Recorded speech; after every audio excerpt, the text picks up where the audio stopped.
Okay, so this lecture takes a look at the sort of arrival of the Germanic tribes in England and how they begin to sort of coalesce into a more coherent group, at least culturally, and then some of the ways that culture begins to evolve moving forward.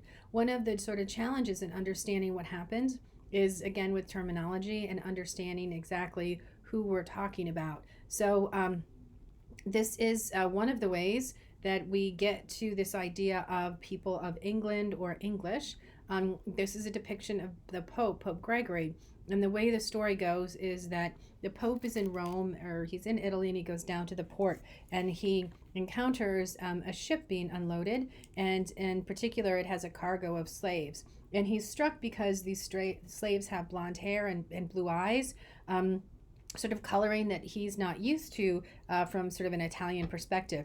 And so he asks, who are these people? And the person responsible for them says they're Angles.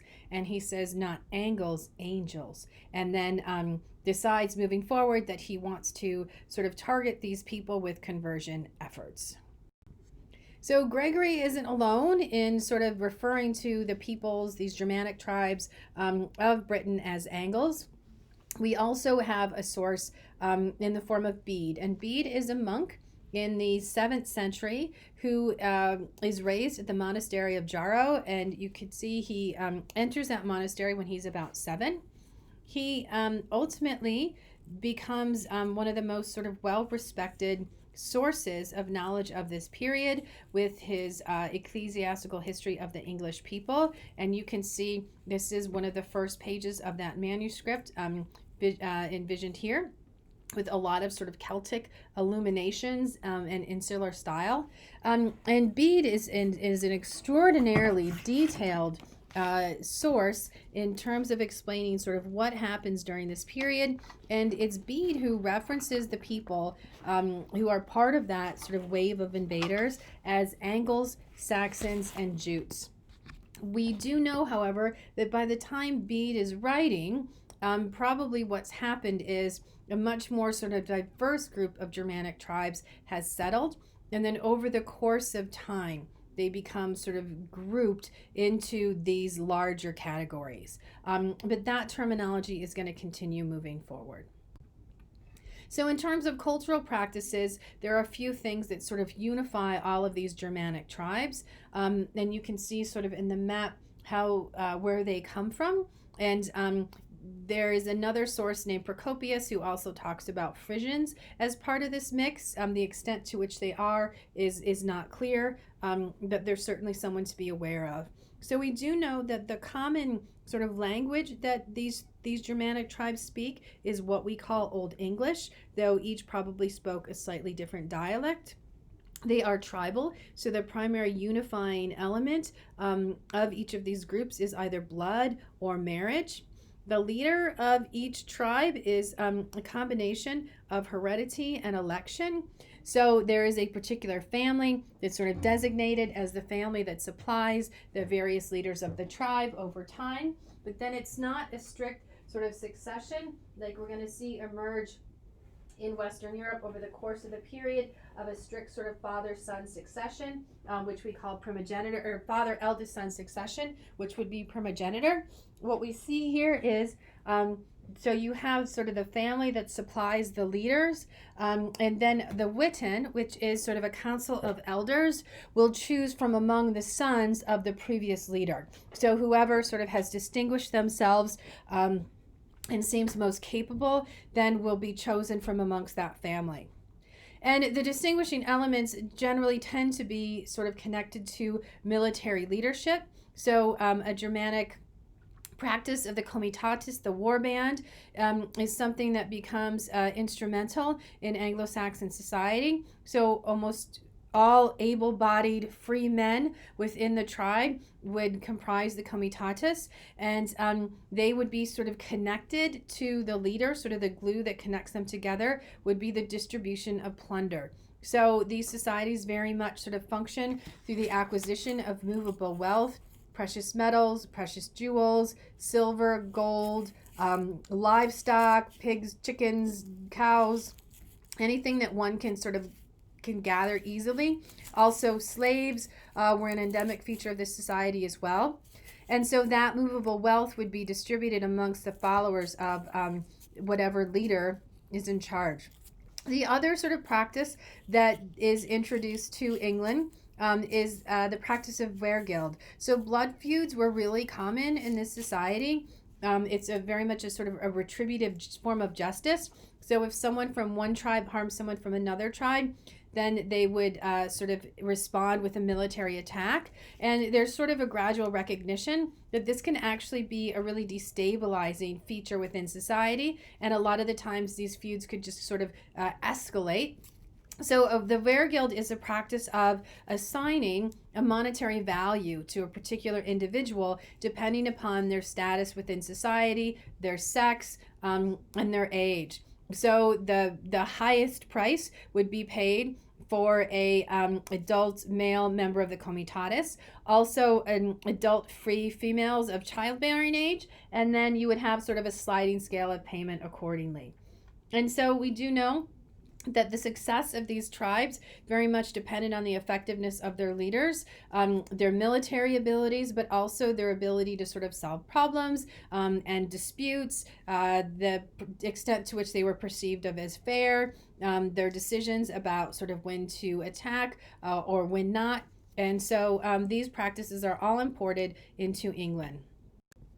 We do know that these different groups, these Germanic groups, did initially at least have sort of some distinguishing practices. And one of them, and this is something we've seen before, is burials. So, for example, one of the sort of larger signs of difference is between the way Anglo and Jutish women were buried, particularly high status women, and as compared to Saxon women. And so a tracht is sort of a customary burial regalia that women would wear, and usually it was sort of a headdress and very sort of elaborate clothing.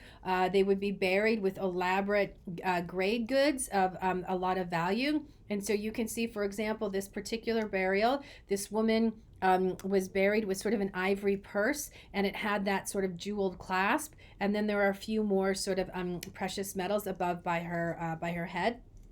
So this would have been typical of Anglo women and Jutish women. Saxon women actually had much more sort of modest burials. So they would not wear elaborate clothing. They would wear more modest sort of clothing. And we do not see these sort of lavish grade goods buried with them. So how do they arrive? We have seen this already sort of last week with the articles that we read. But so around 400, the very earliest evidence of Germanic tribes showing up in pirate bands, perhaps sort of an occasion combining forces with the some of the local tribes, the Irish and the Picts. But then you're just talking sort of small pirate bands, lightning raids, and then return to their homeland.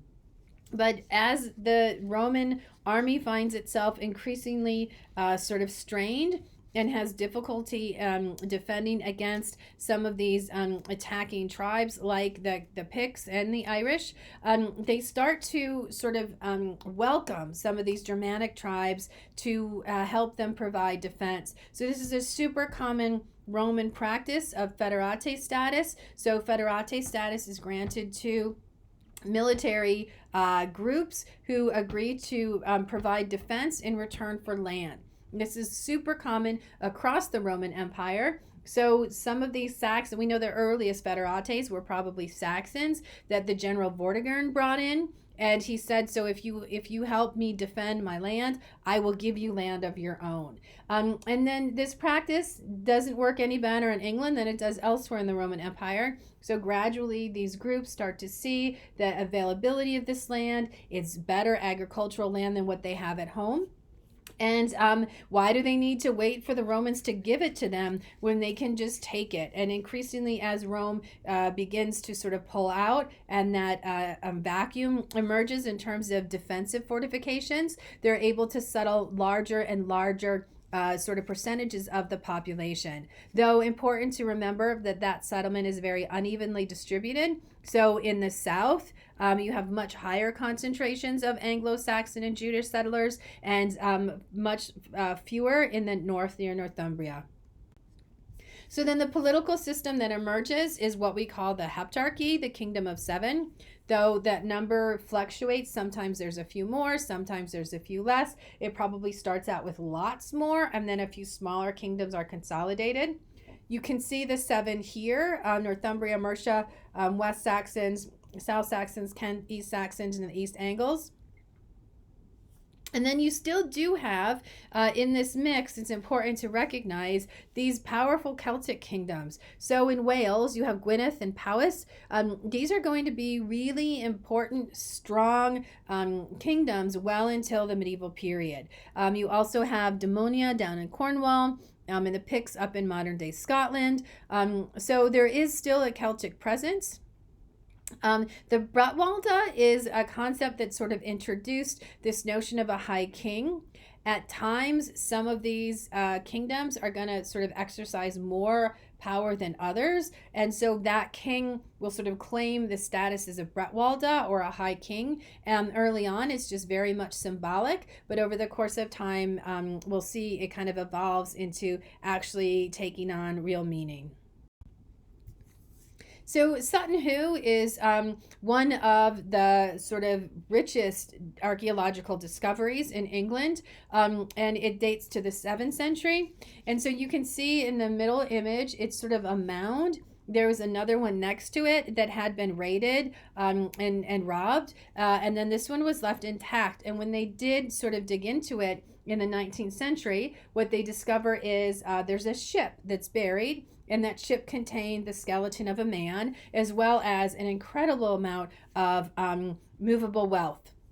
So everything from sort of decorative items like the helmet, the famous Sutton Hoo helmet that you see here, to these coins. And coins at this stage weren't really units of exchange, but they were actual sort of wealth in and of themselves because they're made out of silver. But the coins allow us to date a lot of these archaeological finds because they'll have the name of a ruler or some other sort of indication that we can sort of attach to a particular time so that we can get a sense of when this individual was buried. And the guess is that the person buried at Sutton Hoo was probably a Mercian king. So gradually we start to see the conversion of these Germanic tribes. So when they first arrive, they are very much still pagan. The local Celtic population, for the most part, has converted to Catholicism, though they are much more sort of connected to the practices of Christianity that are associated with what we call the Celtic Church. So this is more centered on Wales and especially on Ireland. So to a degree, when the Anglos and the Saxons come in, a lot of the local population does sort of abandon their Christian practice, but those who sort of migrate west not only don't abandon it, but they actually sort of develop it, and it becomes sort of increasingly vibrant. So as opposed to the practices of the Roman Catholic Church, the Celtic Church really emphasizes sort of intellectual activities, intellectual production, copying Bibles, the production of something like beads, ecclesiastical history. They also practice more austerity. The monks associated with the Roman Catholic Church are Benedictine. They follow the rule of St. Benedict, and the rule of St. Benedict is all about moderation. So you can sleep, but not too much. You can eat, but not too much. You can drink wine, but not too much. And the Celtic Church is much more into sort of deprivation and not indulging in anything. They also are much more active in terms of movement. There's a missionary element of conversion that's really central to their monastic practice. An outward indication and a real difference would be the way they tonsure. So the tonsure is a particular haircut that marks one out as a monk. And the Roman Catholic tonsure was sort of, you would shave the center of your head. The Celtic Church, you would shave the front of your head. And the most sort of significant difference is liturgical, and that's when the calendar designated Easter. Easter was significant because that's when you moved from one year to the next. So it wasn't January 1, it was Easter. But the issue with Easter is the date of Easter is constantly moving from year to year. It's not fixed. So you wouldn't know when the new year began unless you knew when Easter was. And since the two calculated Easter at different times of the year, the new year would start at different times.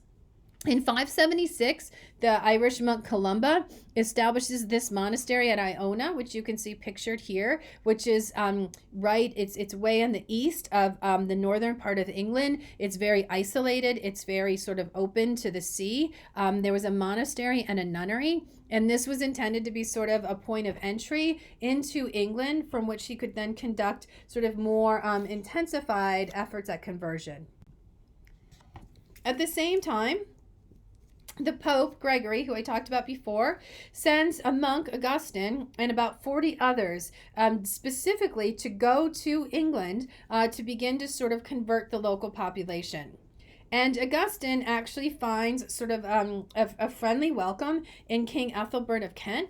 Ethelbert is aware of Christianity and Christian beliefs because his wife is from Francia or France, and she's already converted. She comes from a family who converted generations earlier.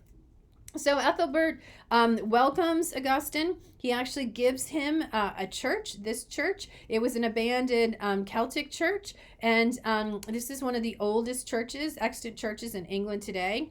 And eventually, Augustine and these other monks sort of move amongst the local population. We know that they successfully convert Ethelbert. The sources also say that about 10,000 of his subjects converted. That is probably a little inflated.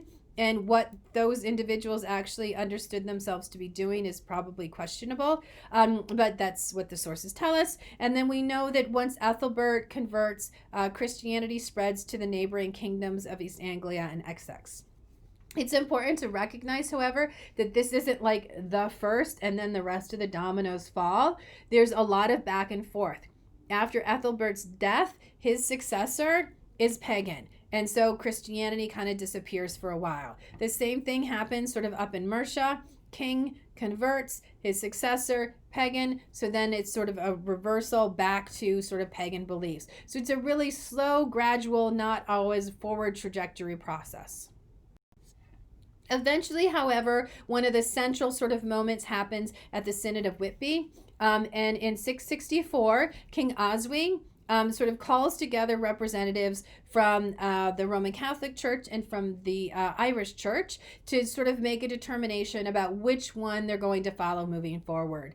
And his wife actually practices Roman Catholic Christianity. And so the sticking point here is she starts observing Lent before he does, and he wants them both to be on the same calendar. It probably was more complicated than that, but this is the story that we're told. Wilfrid of Ripon is sort of the representative for the Roman Church, and he eventually convinces King Oswy that moving forward, Mercia should align with the Roman Catholic Church. And a lot of this probably has to do with the desire of some of these kings to align themselves with Rome and with the sort of tradition of Rome that they very much admired. But also Francia, France, is very much converted to Roman Catholicism. And there's a lot of interaction between these Anglo-Saxon kings and these French kings. And so that provides another commonality.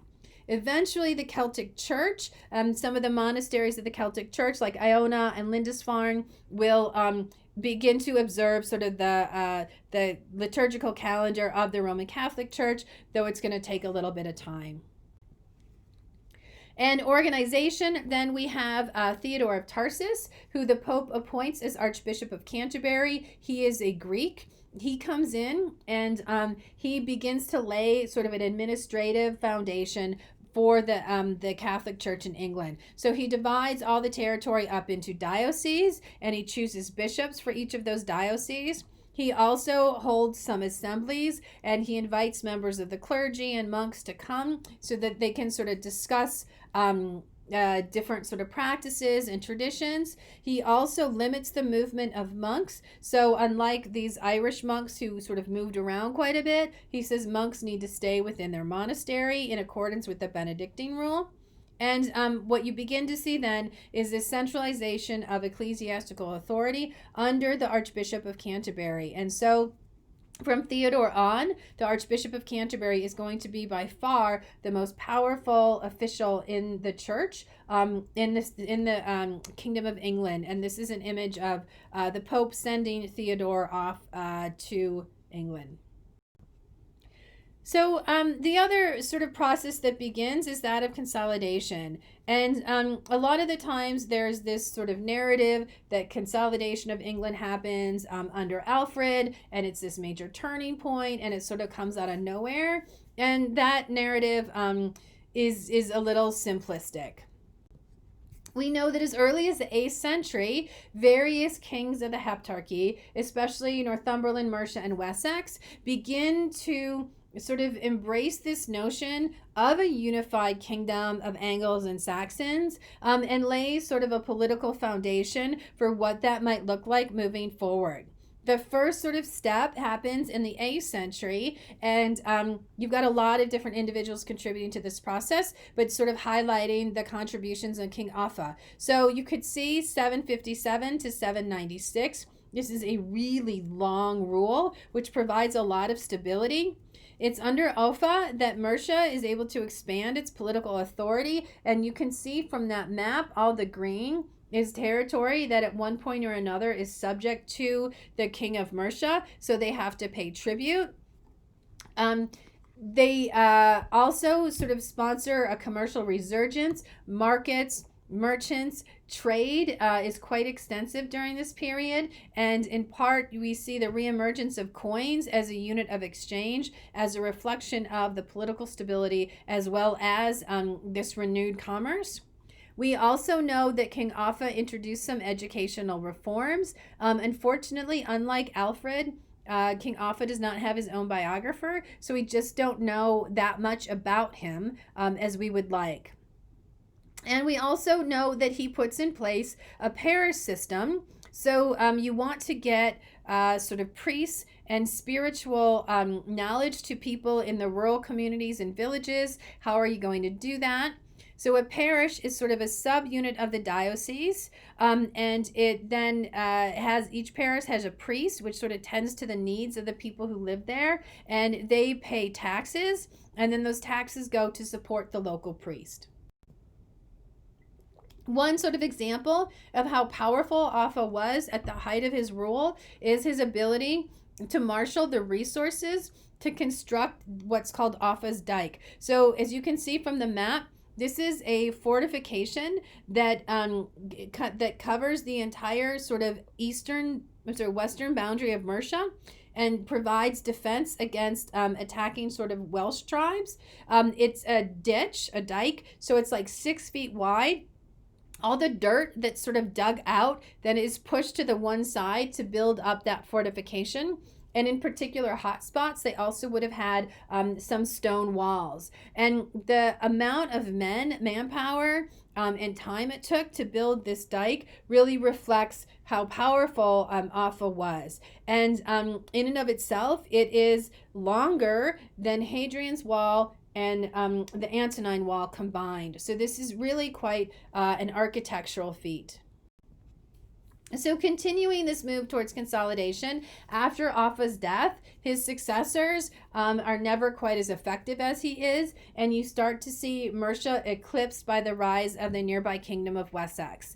King Egbert really begins this process of elevating Wessex to a position of prominence in the early 9th century.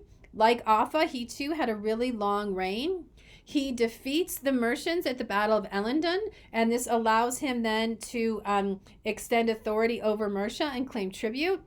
At 829, he actually has control of Northumbria. And what we start to see is that the powers of these kingdoms, when they're in ascendancy, claims of a Bretwalda status, high king status, but it's no longer just symbolic. They actually do have sort of authority over other these kings and start using titles like King of the English and the Saxons. So this is Egbert pictured here. So that foundation is already there, at least the potential for a unified, consolidated England before we even get to Alfred. And then this is just moving forward, what we'll see with the Wessex royal family. After Egbert, his successor Ethelwulf is not quite as effective as he is in maintaining authority, and in fact has to deal with some challenges from his sons. But the one thing that he does do is he sends his youngest son, Alfred, to Rome to be tutored, to be educated in Rome, and to make this connection between England and Rome stronger. And that's really going to influence Alfred moving forward.